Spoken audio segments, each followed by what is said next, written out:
Hansel and Gretel. Hard by a great forest dwelt a poor woodcutter and his wife and his 2 children. The boy was called Hansel, and the girl Gretel. He had little to bite and to break, and once, when great dearth fell on the land, he could no longer procure even daily bread. Now, when he thought this over by night in his bed, and tossed about in his anxiety, he groaned and said to his wife, "What's to become of us? How are we to feed our poor children when we no longer have anything, even for ourselves?" "I'll tell you what, husband," answered the woman. "Early tomorrow morning we will take the children out into the forest to where it is the thickest. There we will light a fire for them, and give each of them 1 more piece of bread, and then we will go to our work and leave them alone. They will not find the way home again, and we shall be rid of them." "No, wife," said the man, "I will not do that. How can I bear to leave my children alone in the forest? The wild animals would soon come and tear them to pieces." "Oh, you fool," said she, "then we must all 4 die of hunger. You may as well plane the planks for our coffins." And she left him no peace until he consented. "But I feel very sorry for the poor children, all the same," said the man. The 2 children had also not been able to sleep for hunger, and had heard what their stepmother had said to their father. Gretel wept bitter tears, and said to Hansel, "Now all is over with us." "Be quiet, Gretel," said Hansel. "Do not distress yourself. I will soon find a way to help us." And when the old folks had fallen asleep, he got up, put on his little coat, opened the door below, and crept outside. The moon shone brightly, and the white pebbles which lay in front of the house glittered like real silver pennies. Hansel stooped and stuffed the little pocket of his coat with as many as he could get in. Then he went back and said to Gretel, "Be comforted, dear little sister, and sleep in peace. God will not forsake us." And he lay down again in his bed. When day dawned, but before the sun had risen, the woman came and awoke the 2 children, saying, "Get up, you sluggards! We are going into the forest to fetch wood." She gave each a little piece of bread, and said, "There is something for your dinner, but do not eat it up before then, for you will get nothing else." Gretel took the bread under her apron, as Hansel had the pebbles in his pocket. Then they all set out together on their way to the forest. When they had walked a short time, Hansel stood still and peeped back at the house, and did so again and again. His father said, "Hansel, what are you looking at there, and staying behind for? Pay attention, and do not forget how to use your legs." "Ah, father," said Hansel, "I am looking at my little white cat, which is sitting up on the roof, and wants to say good-bye to me." The wife said, "Fool, that is not your little cat, that is the morning sun which is shining on the chimneys." Hansel, however, had not been looking back at the cat, but had been constantly throwing one of the white pebble-stones out of his pocket on the road. When they had reached the middle of the forest, the father said, "Now, children, pile up some wood, and I will light a fire, that you may not be cold." Hansel and Gretel gathered brushwood together, as high as a little hill. The brushwood was lighted, and when the flames were burning very high, the woman said, "Now, children, lay yourselves down by the fire and rest. We will go into the forest and cut some wood. When we have done, we will come back and fetch you away." Hansel and Gretel sat by the fire, and when noon came, each ate a little piece of bread, and as they heard the strokes of the wood axe, they believed that their father was near. It was not the axe, however, but a branch which he had fastened to a withered tree which the wind was blowing backwards and forwards. And as they had been sitting such a long time, their eyes closed with fatigue, and they fell fast asleep. When at last they awoke, it was already dark night. Gretel began to cry, and said, "How are we to get out of the forest now?" But Hansel comforted her, and said, "Just wait a little, until the moon has risen, and then we will soon find the way." And when the full moon had risen, Hansel took his little sister by the hand, and followed the pebbles which shone like newly coined silver pieces, and showed them the way. They walked the whole night long, and by break of day came once more to their father's house. They knocked at the door, and when the woman opened it and saw that it was Hansel and Gretel, she said, "You naughty children! Why have you slept so long in the forest? We thought you were never coming back at all." The father, however, rejoiced, for it had cut him to the heart to leave them behind alone. Not long afterwards there was once more great dearth throughout the land, and the children heard their mother saying at night to their father, "Everything is eaten again. We have one half loaf left, and that is the end. The children must go. We will take them farther into the wood, so they will not find their way out again. There is no other means of saving ourselves." The man's heart was heavy, and he thought, "It would be better for you to share the last mouthful with your children."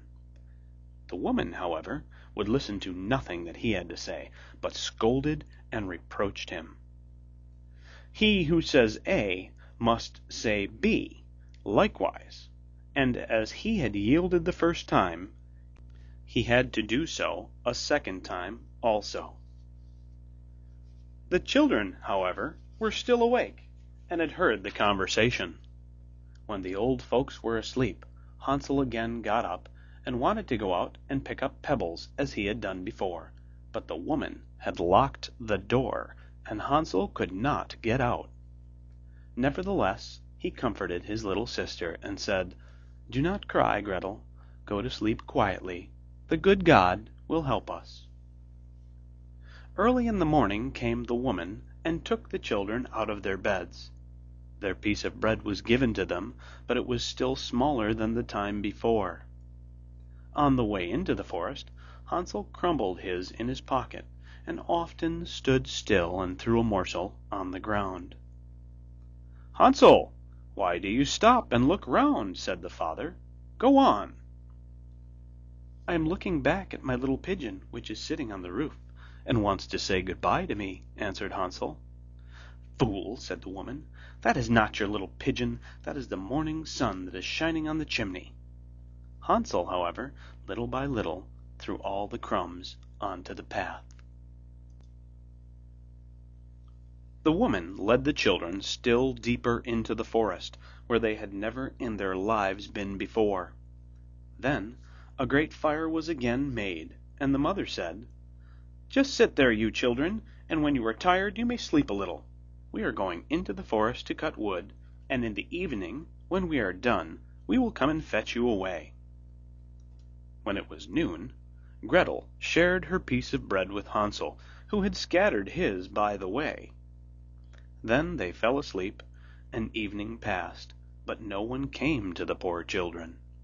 They did not awake until it was dark night, and Hansel comforted his little sister and said, "Just wait, Gretel, until the moon rises, and then we shall see the crumbs of bread which I have strewn about. They will show us our way home again."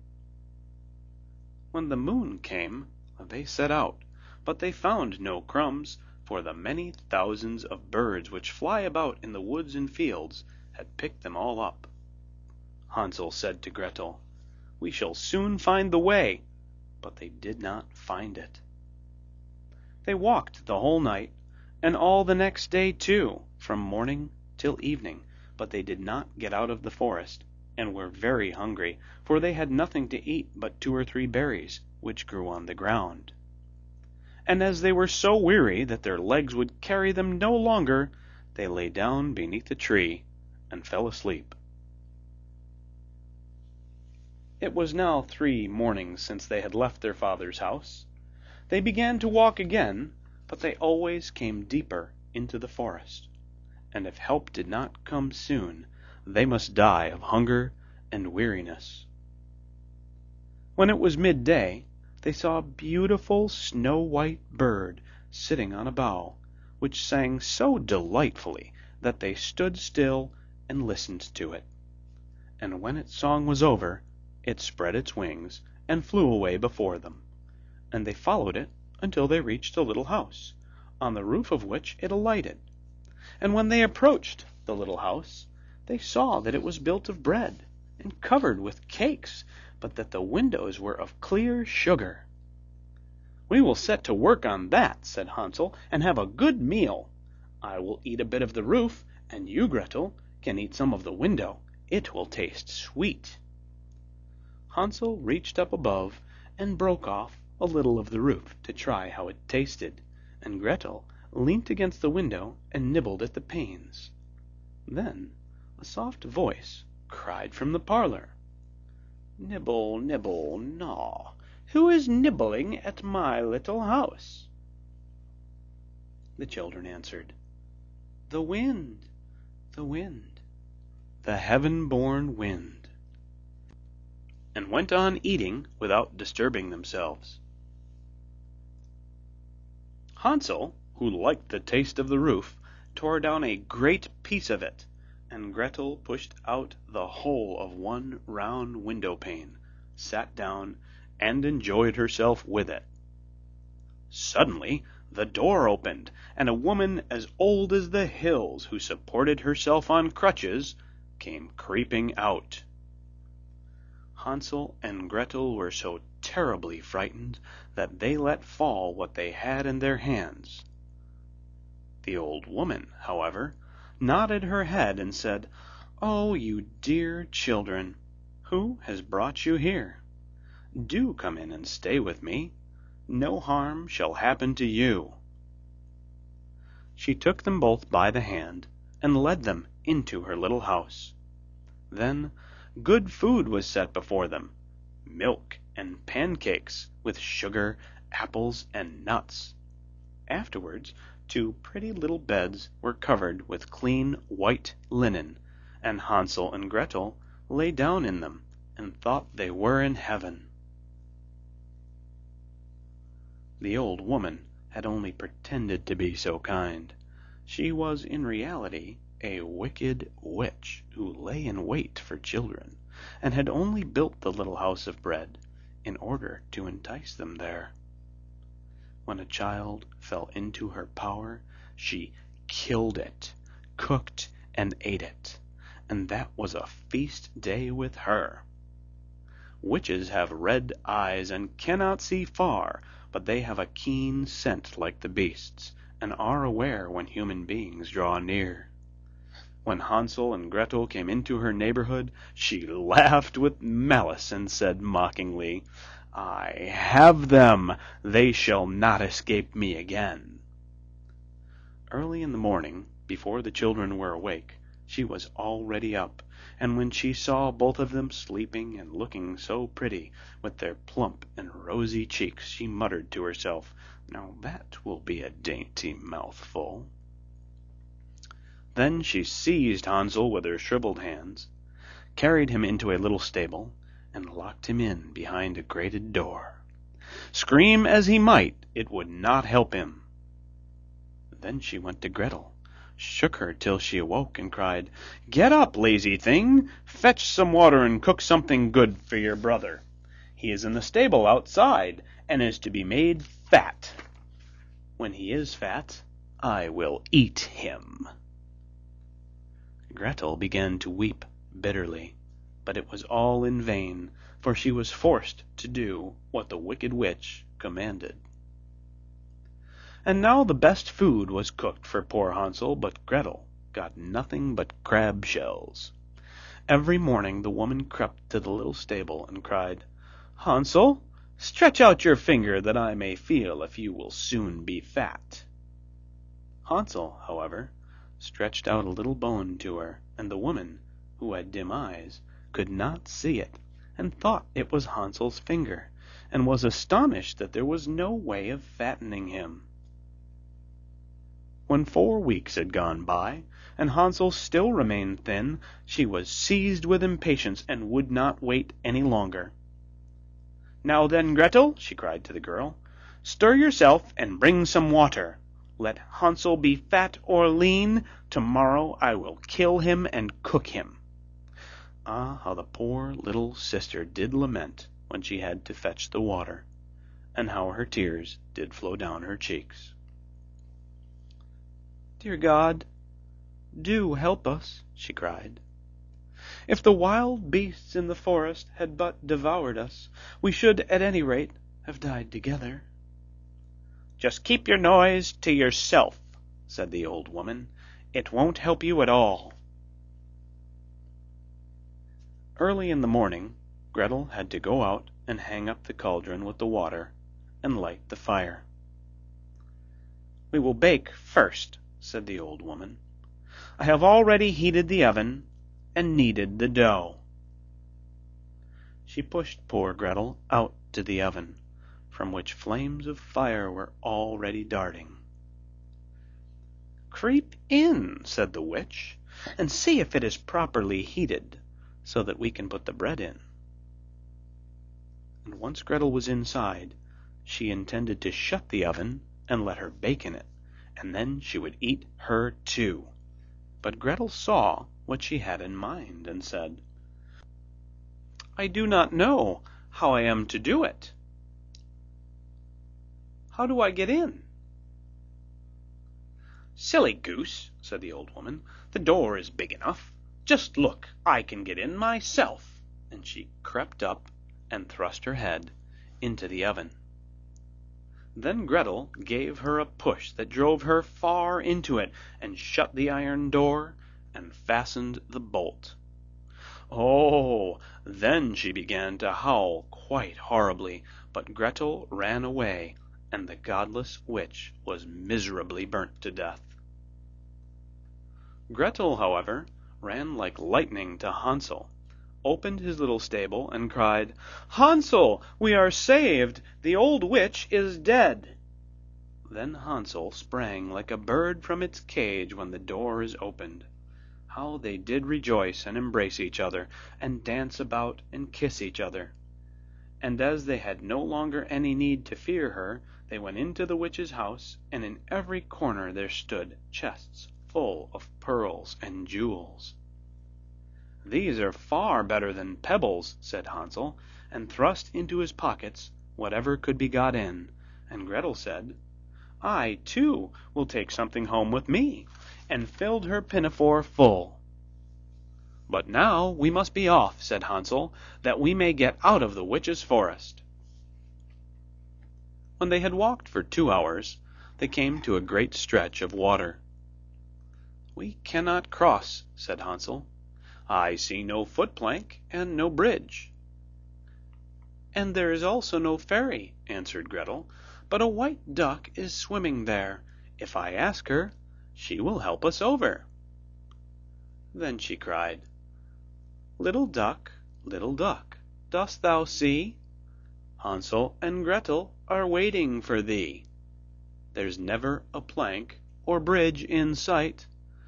Take us across on thy back so white." The duck came to them, and Hansel seated himself on its back, and told his sister to sit by him. "No," replied Gretel, "that will be too heavy for the little duck. She shall take us across one after the other." The good little duck did so, and when they were once safely across, and had walked for a short time, the forest seemed to be more and more familiar to them, and at length they saw from afar their father's house. Then they began to run, rushed into the parlour, and threw themselves round their father's neck. The man had not known one happy hour since he had left the children in the forest. The woman, however, was dead. Gretel emptied her pinafore until pearls and precious stones ran about the room, and Hansel threw one handful after another out of his pocket to add to them. Then all anxiety was at an end, and they lived together in perfect happiness. My tale is done. There runs a mouse. Whosoever catches it may make himself a big fur cap out of it.